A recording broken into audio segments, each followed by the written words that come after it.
You're going to pause for a moment, take a breath, and step into a different kind of strength. Not the loud kind, not the kind that flares up in anger or frustration, but the steady kind a man discovers when he realizes that truth doesn't come from force. It comes from presence. The words you're about to hear aren't designed to expose, shame, or corner anyone. They're designed to bring clarity, calmness, and emotional steadiness back into a moment of confusion or doubt. Whether someone you love has pulled away, whether the connection feels strained, or whether you simply sense that something has shifted between you, this approach is how you regain your center. Because when emotions run high, your nervous system takes the hit first. Your breathing changes, your heart feels heavier, and your mind begins spinning stories faster than you can calm yourself down. You start imagining scenarios, creating assumptions, and preparing for the worst before you've even given yourself a chance to breathe. But you're not here to panic. You're here to ground yourself again, to reconnect with your strength, and learn the kind of communication that protects your health, your clarity, and your emotional balance. You're going to learn how to speak from a calm center, the kind that lowers stress hormones instead of raising them, the kind that gives your body a break from constant vigilance, the kind that lets you sleep again at night instead of lying awake with unspoken fears. The truth is, the body reacts to emotional uncertainty the same way it reacts to physical threat. Your shoulders rise, your jaw tightens, your pulse climbs, your stomach knots. And every unresolved question, every moment of distance, every strange silence adds more tension to your system. That's why emotional awareness is health awareness. When you learn how to communicate without anger, without accusation, without desperation, your body begins to shift from fight or flight into something steadier, clearer, more grounded. This approach begins with one simple idea: observation, not accusation. Instead of trying to force answers, instead of raising your voice or demanding explanations, you create an environment where honesty can exist without fear. You lower your tone, you slow your breathing, and you speak from the part of you that wants clarity more than conflict. Because when you communicate with calm curiosity, you protect your heart and your health at the same time. This isn't about dominating someone or manipulating them. It's about taking back control of your emotional energy so that stress doesn't control you. When you say something gentle like, "I've noticed something feels different lately," you're not attacking anyone. You're expressing awareness. And awareness is powerful because it doesn't trigger anyone's defenses. It doesn't raise the emotional temperature. It doesn't turn the moment into a battlefield where nobody wins. In fact, when you speak without tension in your voice, the other person's nervous system responds too. Their heart rate drops a little, their breathing softens, their mind stops bracing for impact. Instead of preparing to fight or flee, they settle into a space where genuine conversation can happen. And this is where everything changes, because distance doesn't heal on its own. Silence doesn't repair anything. Pretending everything is fine only pushes the emotional weight deeper into the body, where it shows up as stress, headaches, irritability, insomnia, or heaviness you can't explain. But acknowledging what you sense, softly, calmly, compassionately, opens a window for healing.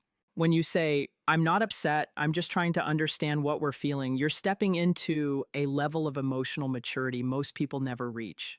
You're letting the other person know you're not an enemy, you're a partner. And partnership requires honesty, not pressure. The reason this works so well is because it bypasses the defensive part of the brain, the part that shuts down when triggered. Instead, it activates the emotional center, the part that responds to empathy, connection, and safety. When someone feels safe, they talk. When they feel judged, they hide. When they feel attacked, they shut down. When they feel understood, they open up. Your calmness becomes the environment where truth and healing can finally breathe. You're also doing something essential for yourself, reducing the stress load on your body. Emotional tension accumulates like weight on your chest. Every unspoken worry, every unanswered question, every confusing behavior you notice but never address adds more pressure to your mental and physical health. And over time, that pressure becomes exhaustion, your mind becomes foggy, your patience shortens, your confidence weakens, your energy drops. But when you address the discomfort early, softly, and without hostility, you release that pressure before it turns into something heavier. You protect your own well-being first. You remind your body that you are safe, stable, and in control of your inner world no matter what uncertainty surrounds you. This is where emotional intelligence becomes health intelligence. This is where calm communication becomes a form of self-care. You're not just learning how to navigate difficult moments with someone else. You're learning how to protect your nervous system from emotional shock. You're learning how to breathe through uncertainty instead of collapsing under it. You're learning how to hold your heart steady even when circumstances feel unstable. And the most powerful part is this: you don't need to raise your voice, demand answers, or chase explanations. When you stay centered, the truth gravitates toward you naturally. Because people feel the difference between anger and understanding. They feel the difference between pressure and safety. They feel the difference between someone who wants to win and someone who wants to heal. This is why your tone matters. This is why your breathing matters. This is why your calm energy becomes the foundation for any honest conversation. You're not here to fight. You're here to understand. You're not here to corner anyone. You're here to create clarity for yourself so your mind and body can return to peace. That's what emotional strength looks like. That's what inner balance feels like. And that's the beginning of every healthy conversation, no matter how difficult the topic may be. As you continue through this process, something subtle but powerful starts to take place inside you. You stop reacting from fear, and you begin responding from clarity. Fear makes the heart race. Fear clouds your thinking. Fear pushes you toward impulsive decisions that only deepen stress. But clarity feels different. Clarity slows the mind. Clarity relaxes the shoulders. Clarity helps you speak in a way that protects your health instead of harming it. And this shift is important because emotional strain doesn't just affect the mind, it affects the entire body. Stress hormones rise when you feel disconnected or confused. Your sleep gets lighter, your breathing becomes shallow, your immune system weakens. Even your muscles stay tense without you realizing it. But the moment you speak from calm awareness, your physiology begins to settle. You're not suppressing emotion, you're regulating it. That is one of the healthiest skills any person can develop. This is also the point where empathy becomes your greatest tool. Not just empathy for the other person, but empathy for yourself. When you say something like, "I can sense you've been carrying something heavy, and I'm here whenever you're ready to talk. You're doing more than reaching out." You're giving yourself permission to stop guessing. Guessing is exhausting. Assumptions drain energy. They create mental movies that never stop playing. By offering a safe space for conversation, you stop feeding those internal storms. You signal to your mind and your body that you're ready to work with reality, not imagination. And that shift alone can lower anxiety and restore focus. The intention behind your words matters. You're not trying to pull secrets out of anyone. You're opening the door for connection to return in a way that's natural, honest, and human.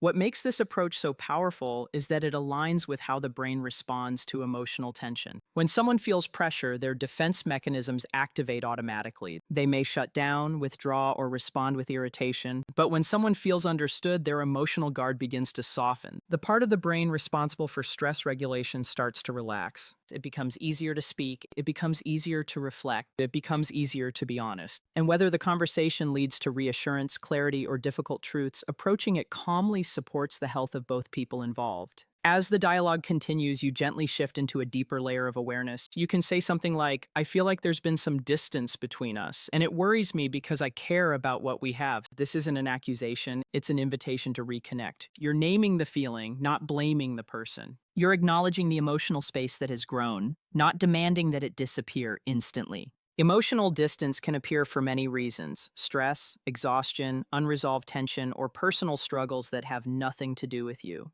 By calmly acknowledging it, you're choosing to address the health of the relationship instead of avoiding the discomfort. Avoidance may feel easier in the moment, but it builds internal pressure. Speaking up with gentleness releases that pressure in a healthy and responsible way. This is also where your own emotional well-being becomes central to the conversation. Suppressed feelings take a toll on the body. Emotional strain often shows up physically through headaches, fatigue, irritability, or digestive issues. Your body carries every unspoken concern. But when you express yourself with honesty and calmness, you support your own healing. You remind your body that you're not stuck, powerless, or isolated. You're choosing communication over confusion. You're choosing presence over panic. You're choosing clarity over silence. And this choice begins restoring your confidence too. Instead of waiting for answers, you're moving toward them in a grounded, emotionally healthy way. When you express your concern gently, something meaningful happens. You show the other person that love and awareness can coexist.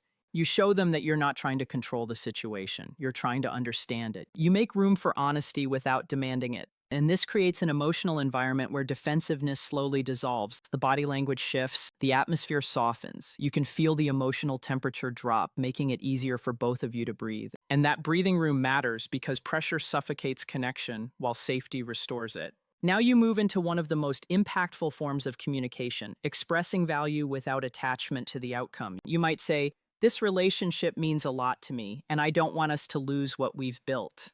These words carry emotional weight because they speak from sincerity, not fear. You're not weaponizing your emotions.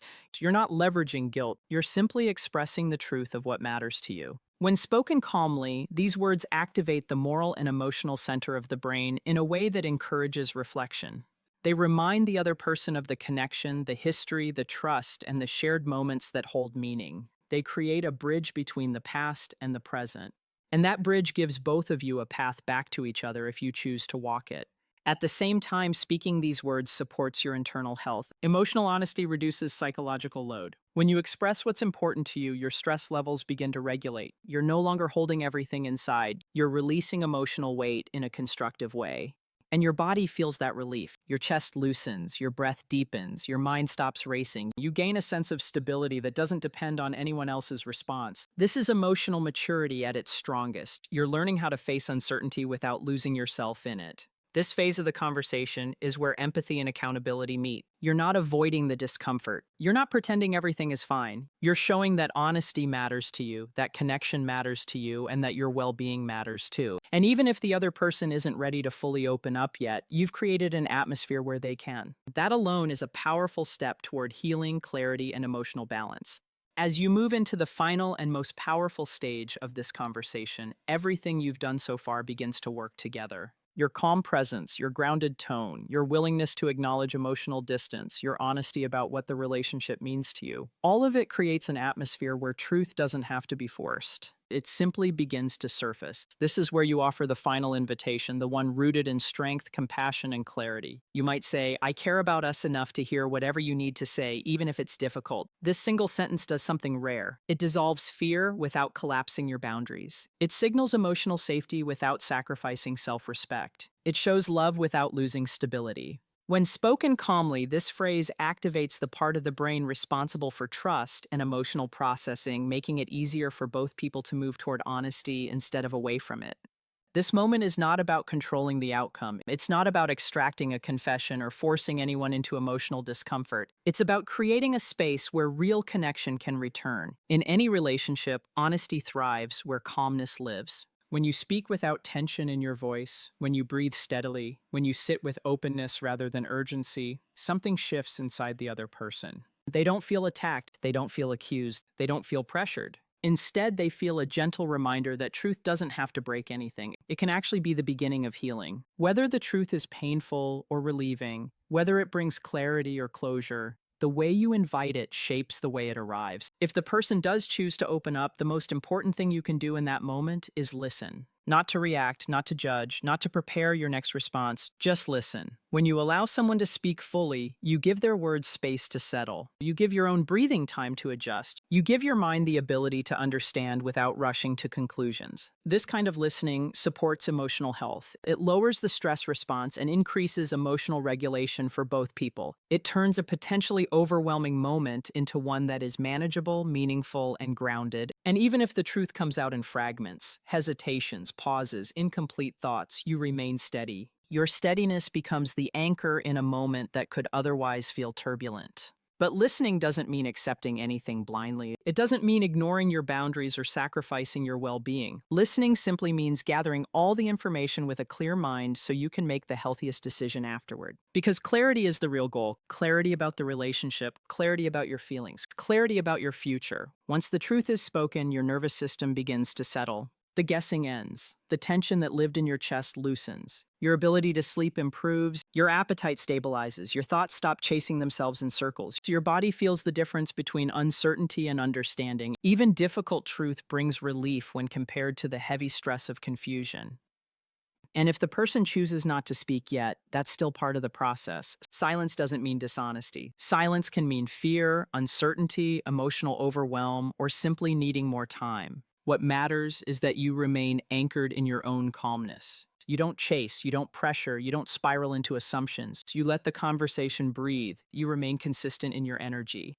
And this consistency protects your emotional and physical well-being more than anything else. It keeps your heart rate stable. It keeps your thoughts clear. It keeps your stress levels manageable. Calmness is not passivity, it's strength in its healthiest form. Through this entire journey, the most important lesson is simple. You're not searching for control. You're searching for clarity, peace, and emotional balance. You're choosing a path that supports your mental and physical health. And you're showing that communication doesn't have to come from fear, it can come from grounded confidence. Whether the relationship grows stronger from this conversation or you realize it's time to make a different decision, you'll move forward with dignity and stability. You'll know you didn't shout, accuse, or collapse under pressure. You approach the situation with maturity, understanding, and emotional intelligence, and that becomes its own source of strength. In the end, the goal is not to pull the truth out of someone. The goal is to reconnect with your own clarity, to reclaim your peace, to restore your focus. When you learn to speak from calm awareness, you stop losing yourself in someone else's silence. You stop tying your health to someone else's choices.